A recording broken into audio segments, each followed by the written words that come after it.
And what is retinol?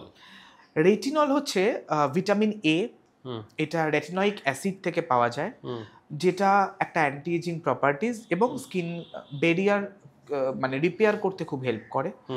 Retinol anti ageing হিসাবে খুব popular ingredient. হ্যাঁ, কিন্তু রেটিনল ইউজ করার প্রসেসটা জানতে হবে। তুমি যদি রোজ রেটিনল ইউজ করা শুরু করো, স্কিন বিকাম ভেরি অ্যাংরি।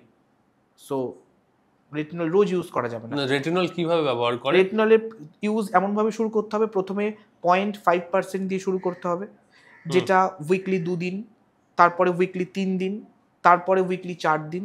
মানে একদিন অন্তর অন্তর করতে হবে এটা? প্রথমে উইকলি 2 দিন, দুদিন, আচ্ছা, তারপর উইকলি 3 দিন, তারপর উইকলি 4 দিন, তারপরে তুমি 1%-এ গেলে তখন আবার উইকলি 2 দিন করে করে একটা 1%, তারপর তুমি সপ্তাহে 4 দিন করে ইউজ করে যাও। মানে রেটিনল কি করে বেসিক্যালি? রেটিনল কিছু করে না। রেটিনল কি করে জানো তো? রেটিনল একটা অ্যান্টি এজিং প্রপার্টি, আমাদের স্কিনের ফোল্ডগুলোকে রিপেয়ার করতে। ওই যেটা বললাম যে আমরা কোলাজেন বাইরে থেকে দিতে পারি না, কিন্তু এমন কিছু দিয়ে যেটা কোলাজেন প্রোডাকশনটা বুস্ট করে।